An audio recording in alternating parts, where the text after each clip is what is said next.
From a combat perspective, I always, and I still feel like the meat and potatoes of any God of War game is combat.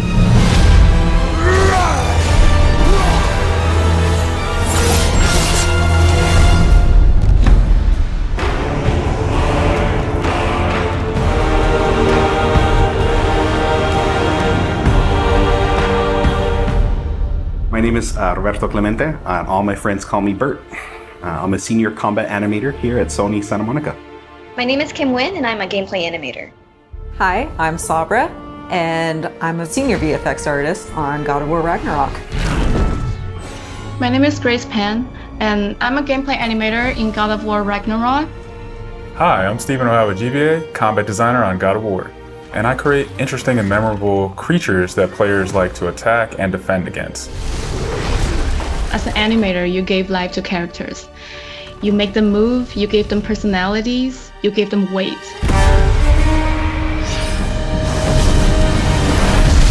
My role as a VFX artist is to put the power behind a move. You are in control of fire and earth and water and wind.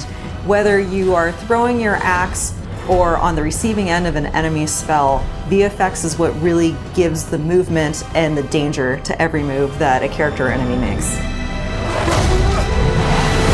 I work really closely with the design team and the tech art team on this project specifically. We actually work a lot with camera, along with the guidance of our great camera team, so I find myself doing fight choreography sometimes.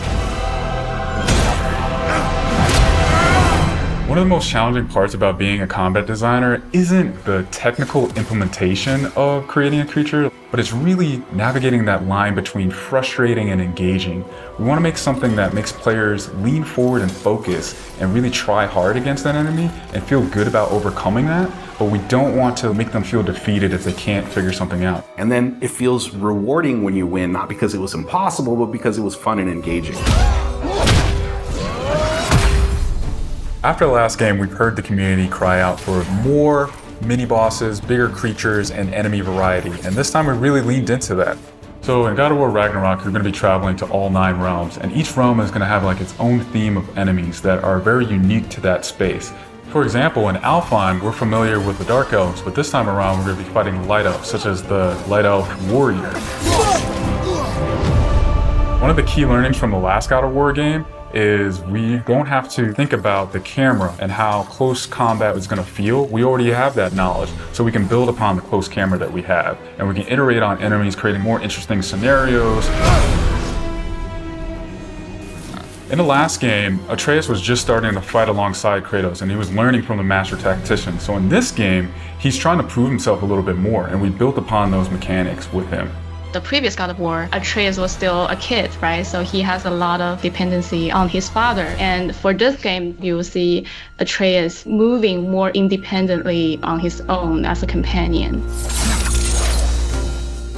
In regards to VFX for Kratos, I think what the players really love is the powerfulness of it.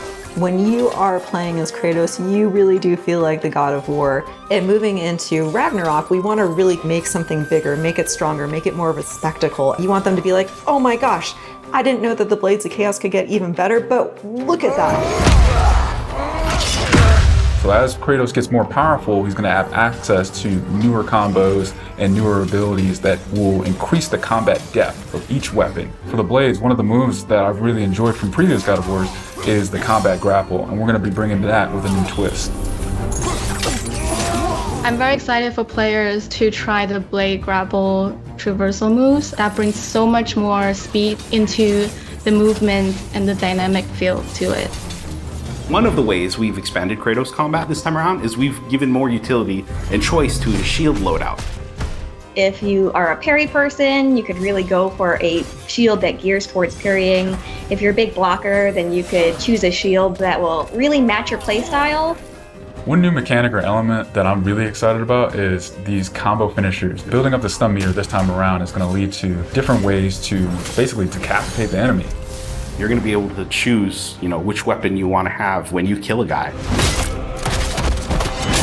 Another feature that we've added for Kratos is his new pre-fall attacks. You could jump off a ledge, and if there's an enemy below you, you could slam down on him. There's such an emphasis on verticality in some of these fights that it's super engaging. And as Kratos, now that you have so much mobility and that you can also take advantage of that verticality, I think it just adds such another interesting layer to a fight.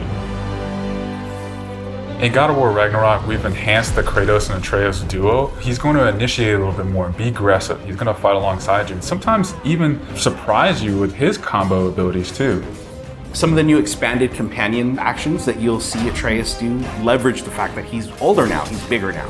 And he's different from Kratos, so his magic has a different flavor. Not only that they fight side by side together, there are also a lot of mini games and player interaction moments. For example, like the puzzle systems and the set pieces. You definitely will see a lot more collaborations between father and son.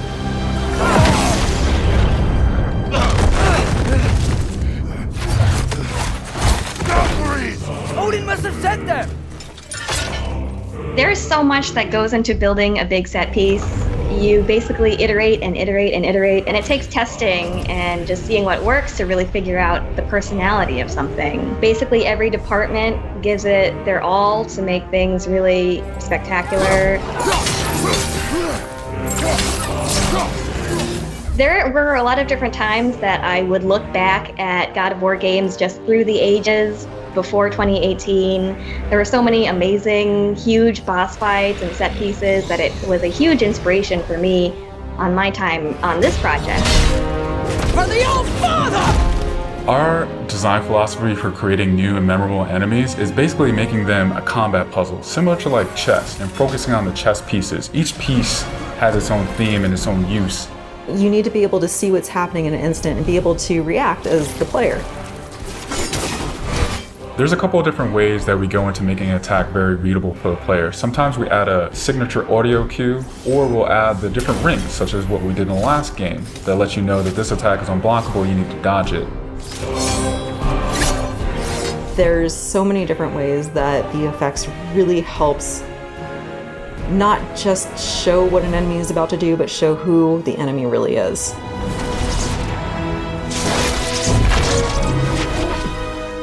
Everything you design has to be surrounding the essence of the character and a story. It's what makes it believable and memorable in the first place. I think what I'm most excited about is for players to experience the diversity of enemies that this game has to offer. You will be fighting everything from small little creatures to things that will take up the entire screen. All of their designs run the gamut. I think each one looks so much different from the next one, and each of them have their own play styles and their own little fantasies that go into it. And so I think if you are really into Norse mythology, you'll be very interested to see how Sony Santa Monica has taken some of these creatures and interpreted them for God of War. Everything that goes into the game, there's emotion behind it and intent behind it, and by the time it gets to you, everything that you've seen that you're going to play and experience has been sweated over, bled over, tested, and is fun to play.